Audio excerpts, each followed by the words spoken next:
Welcome to part 1 review. So we're going to start with number 1. Number 1 says let this rational function equal 0. Which of the following statements is true?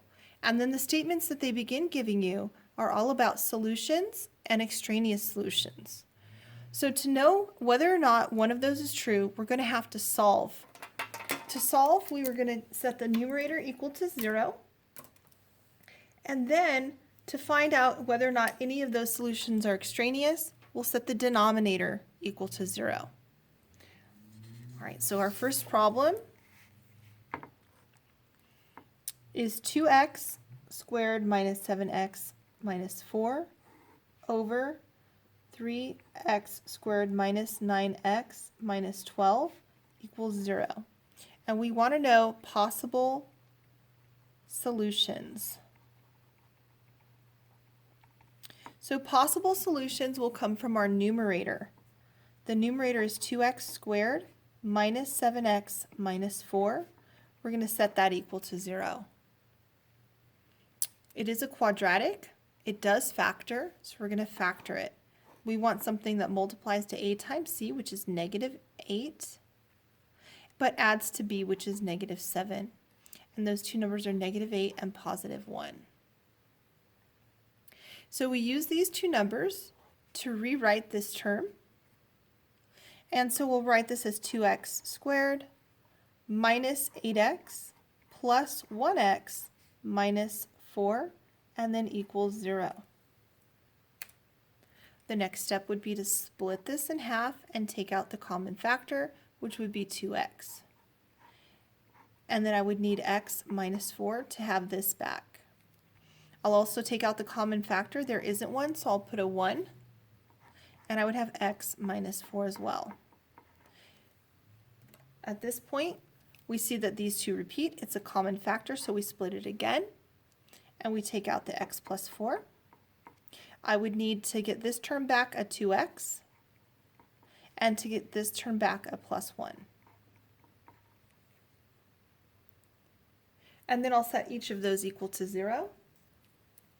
So I get x minus 4 equals 0, 2x plus 1 equals 0.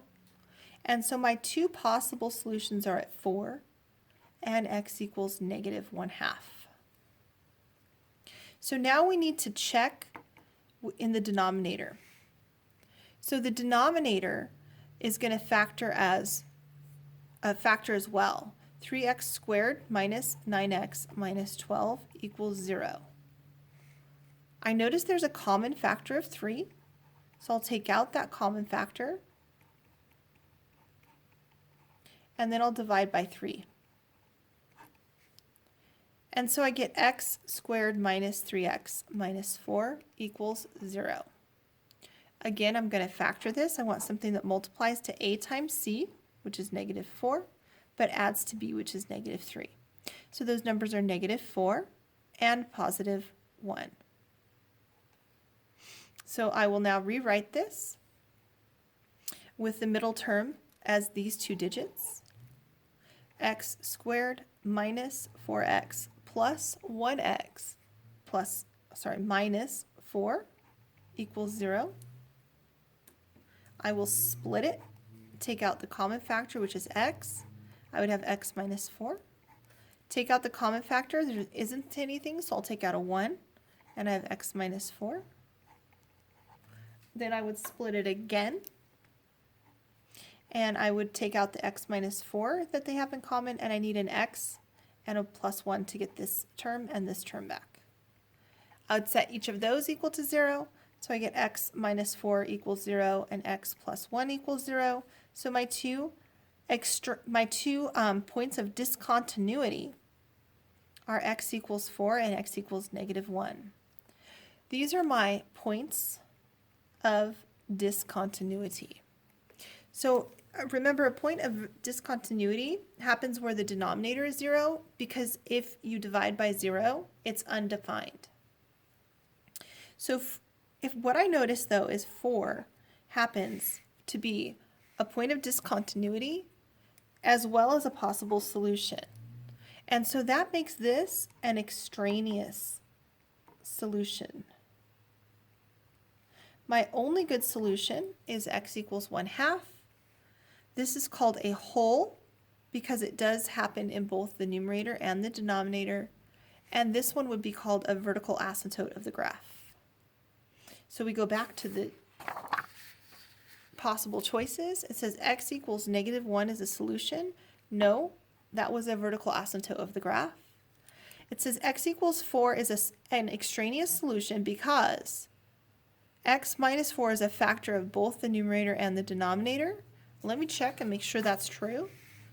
Yeah, x minus 4 was a factor of both. So this is my true statement. On the test, please continue reading. Make sure you've read all 4, just in case you misread. This one says x equals -1/2 is a solution, but it is not the only solution. It is the only solution. This one is an extraneous solution. And then finally, x equals 4 is the only solution. They're hoping that you think that because it happened in both places, that that's the real solution, but that is not the solution. All right, for question number 2, it says which number cannot be a value of x? So if you solve these numerators, you're going to get 2, -2, and -5/2 by setting those equal to 0. So these 2 is not a solution. That is not true. 2 is a solution. And -2 is as well. And I'll show you that. So for number 2, x squared minus 4, these are possible solutions.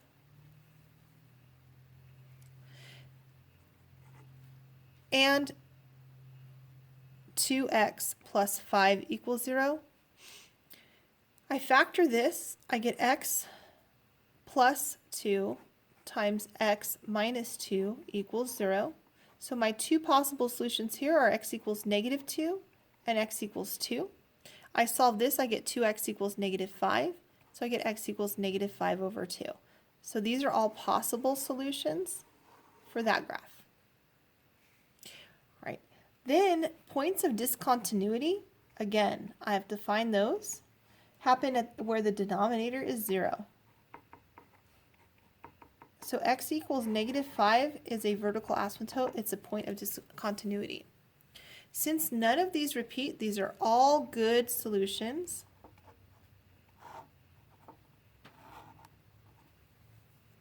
So we'll go back to our answer choices.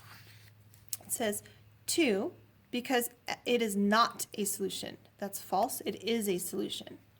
-2 because it is not a solution. That's false. It is a solution. -5 because it results in division by 0. Absolutely.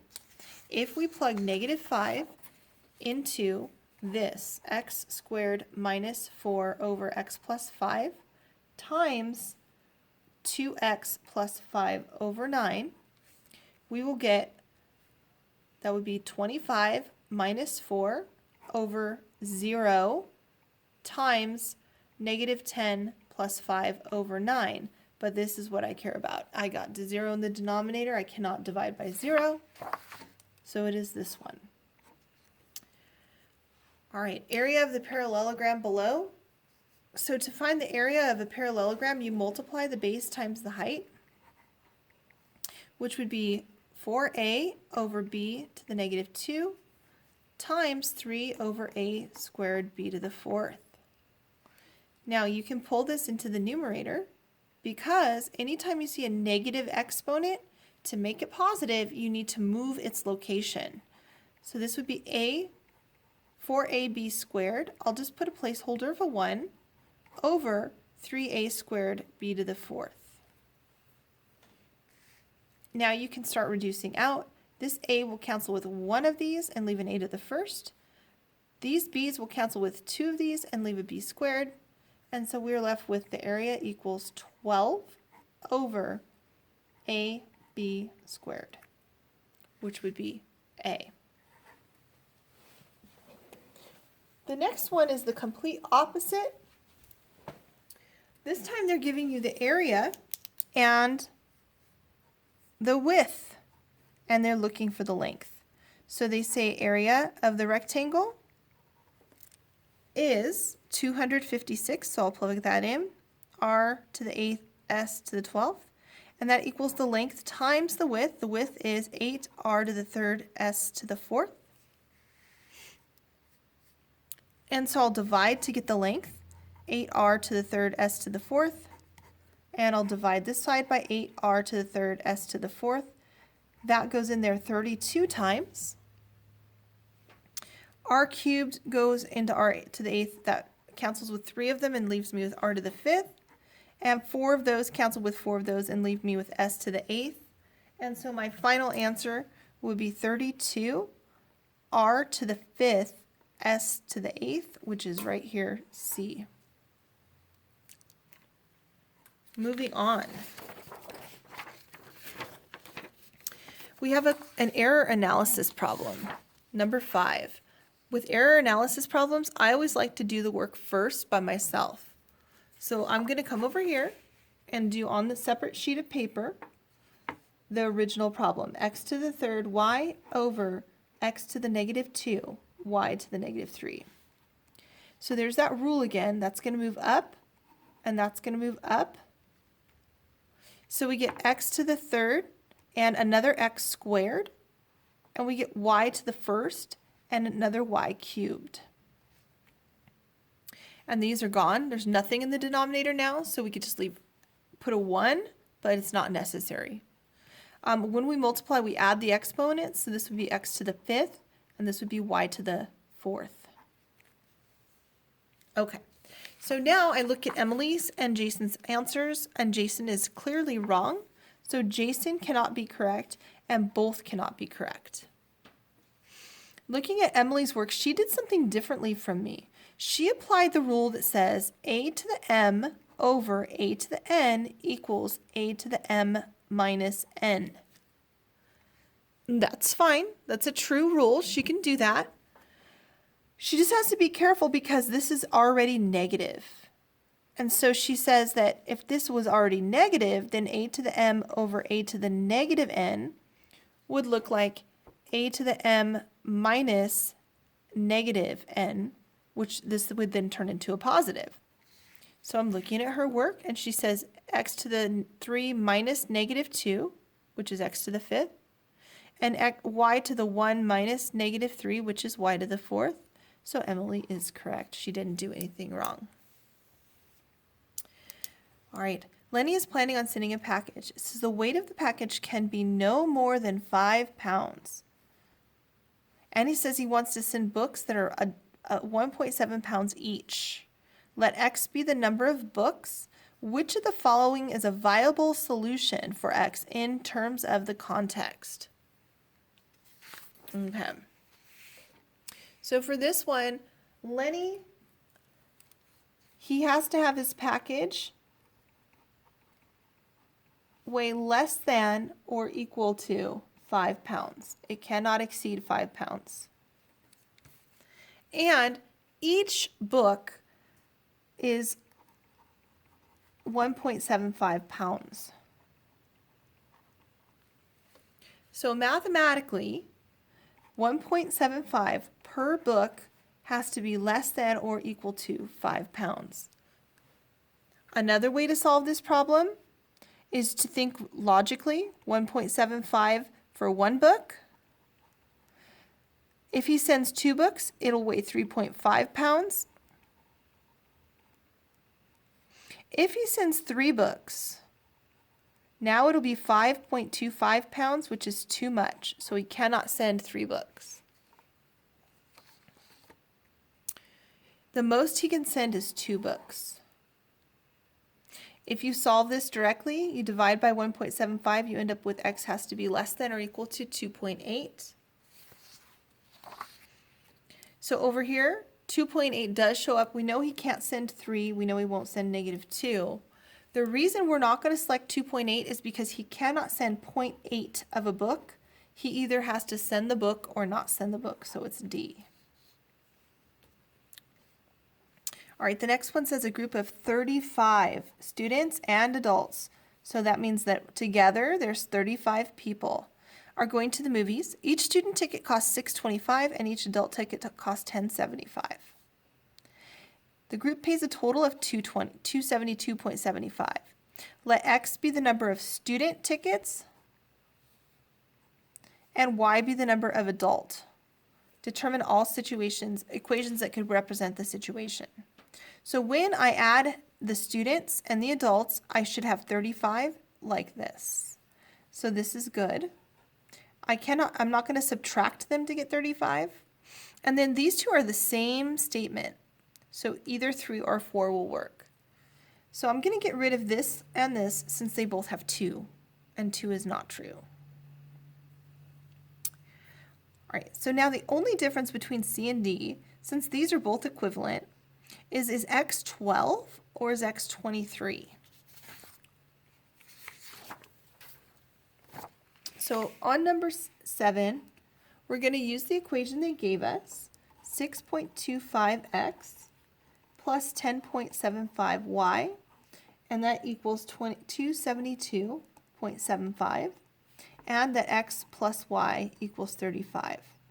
So what we want to know is x 12 or is x equal to 23? So what I notice is that if x is 12, y must be 23. So I'm going to try this one where y is 23 and x is 12.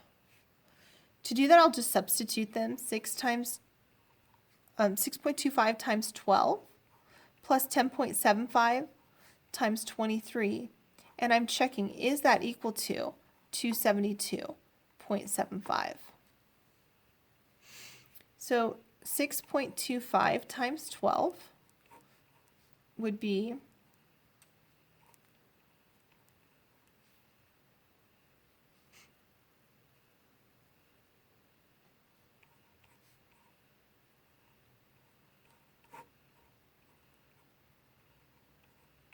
75, and 10.75 times 23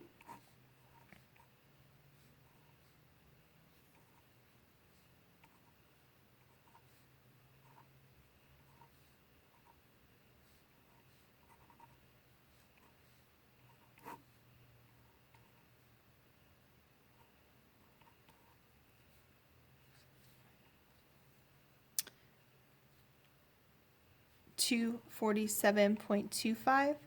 That's never going to equal 272.75. I can just look at the change and it's not right. And so the right answer must be that x is 23 and that y is 12. If you check this, it will work.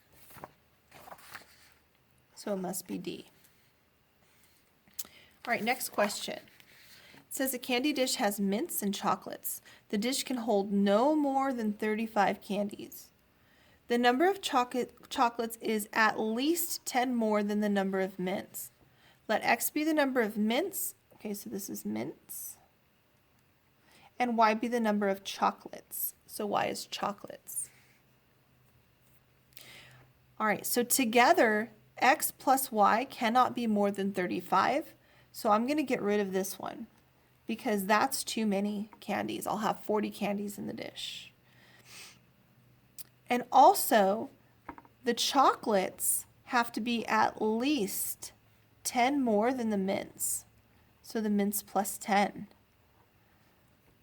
So that means that our y's have to be at least 10, x plus 10. So here that's okay, right? Our chocolates are 30 and our mints are 3. There's way more than 10. That's good.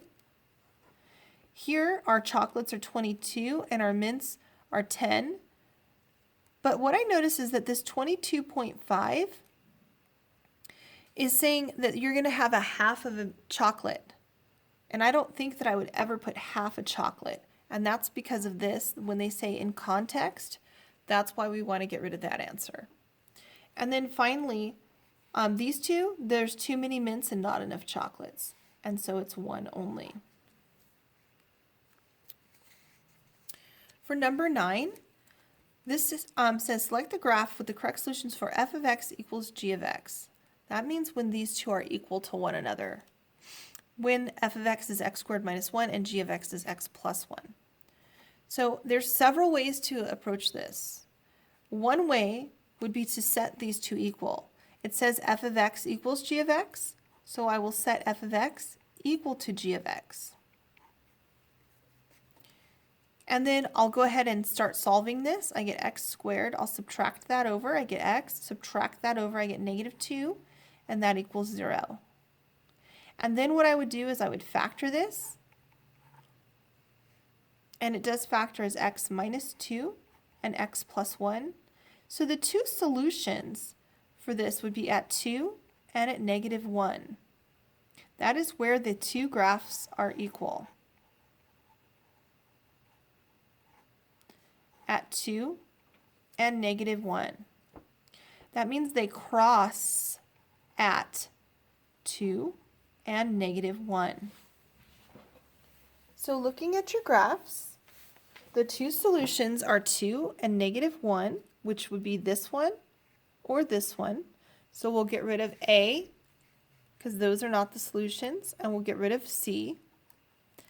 And we want them to cross at these two numbers. At x equals negative 1, nope. The graphs are not crossing there. And at x equals 2, yep, this would be B. All right, number 10. Number 10 says, which set contains both solutions to that quadratic?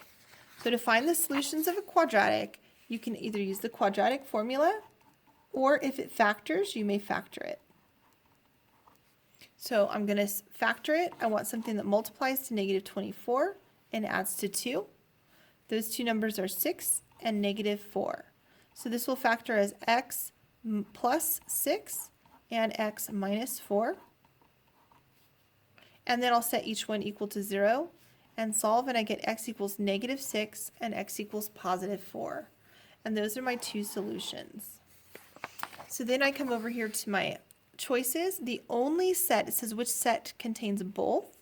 The only set that contains both negative 6 and positive 4 is D. All right, we have another error analysis problem. So before I solve that, before I look at their work, I want to solve that by myself.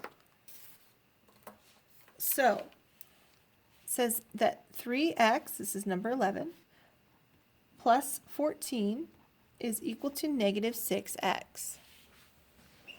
So this is an absolute value problem. We're going to take our two cases.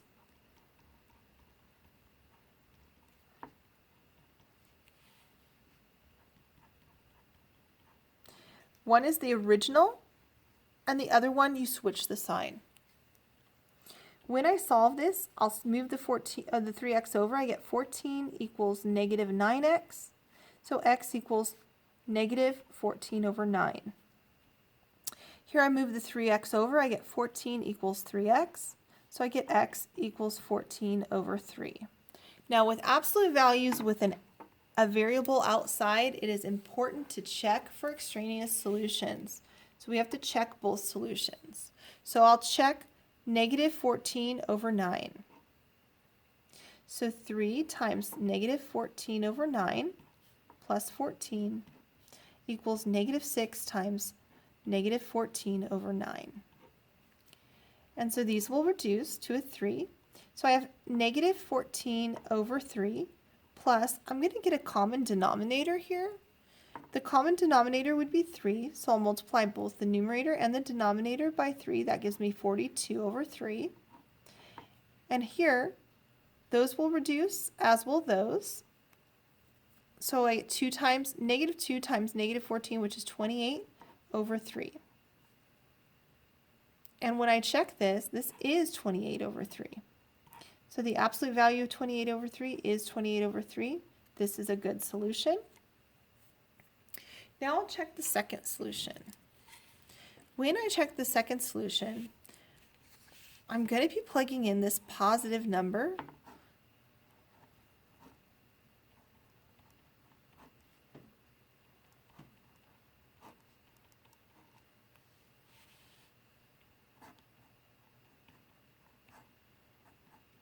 That will cancel and give me a -2.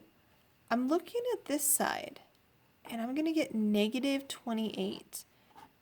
And I'm going to get 28 here, but can the absolute value ever be equal to a negative constant?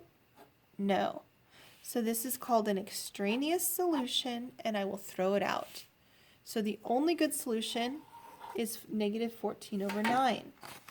So now let's look at Anna and Ling. All right, Anna. Anna says that they're both good solutions.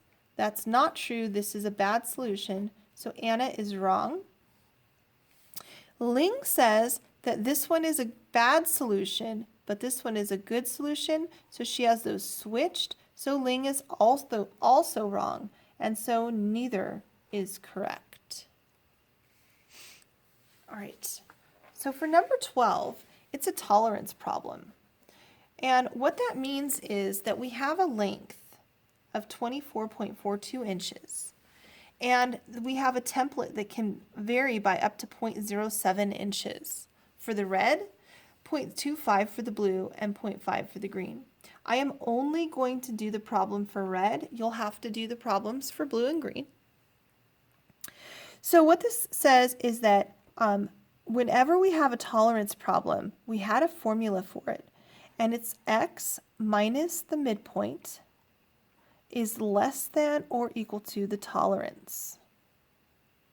I'll talk about where that formula came from in just a second. So for us, our midpoint is going to be the length they gave us. That's the original length. So we're going to plug that in. X minus 24.42 is going to be less than or equal to the tolerance. And in this case, for the red, the tolerance is 0.07. So I just wrote my absolute value inequality for the red. I'm sure that now you can write it for the green and the blue. Then it says find the acceptable lengths. So what they mean is solve it. So we're going to solve it. X minus 24.42 is less than or equal to 0.07. And x minus 24.42, this is where we switch our sign, flip it, and take the negative case or the opposite case, which is negative 0.07. Then I'm solving both of these. I'm going to add that to both sides. I get x is less than or equal to 24.49. And I get x is greater than or equal to 24.35. Then I have to decide, is this a compound inequality or not? So x has to be less than this, but greater than this. So it is a compound inequality. This always will tell you it's an and, so you need to write it as an and. So x is between 24.35 and 24.49. All right, so I did that. Now it says graph the solution set for each color on a number line. So you're supposed to graph them all on the same line. I'll start off with just this one. I'm not going to do the other two. So 24.35 and then 24.49. And x has to be somewhere between these two. What you should notice, this is going to be why this is the formula. The midpoint is 24.42. The distance is 0.07. That distance is also 0.07. That is where that formula comes from. It's always x minus the midpoint less than equal to, tolerance is also known as the distance from each side to the solution. So then at the end it says the tolerance of which line color includes the tolerances of the others. When you graph these, you're going to see that one of them is larger than the rest, and it will be the green. All right, almost finished. The last three problems. It says the formula h of t, where h is the height at time t, is equal to -16t squared plus h naught. And it says where h naught is the initial height. So the initial height is 60 feet. We're going to plug that in. And they want to know when it will splash on his brother. Well, it'll splash when it hits the ground. So the final height will be 0. I'll solve this by moving the 60 over. And then I'll divide by negative 16. I get 60 over 16 equals t squared. Square root both sides. Square root 60 over square root 16 equals t squared, or equals t, excuse me. We do have the plus minus, but since time can't be negative, we'll ignore the negative case. And so that gives me, well, the square root of 60 equals 7.74, and the square root of 16 is 4. And so we'll divide that by 4, and that's 1.94 is about t. On the test, that will be a perfect square, so you won't need a calculator. But I don't see 1.94 anywhere. And that's because this is the time, and it's asking how far his brother should be. And so what we do is we say, well, he walks 4.4 feet per second. If he walks 4.4 per second, which is 1.94, this is about 8.5 feet. Okay, determine whether the following statement is sometimes, always, or never true. I want you to change this to is not a perfect square trinomial. So what happens when you have a perfect square trinomial is that the b term will always be even. So if it is a perfect square trinomial, the b term must be even, and I'll show you why. So a perfect square trinomial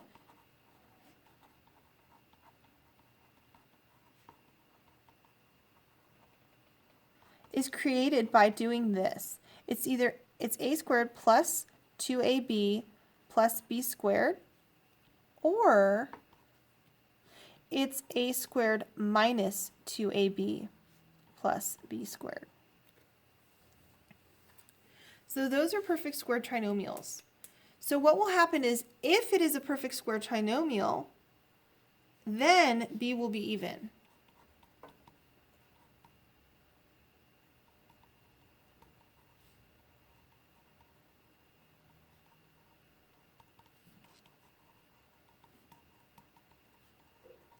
And when I say b, I mean in this, ax squared plus bx plus c.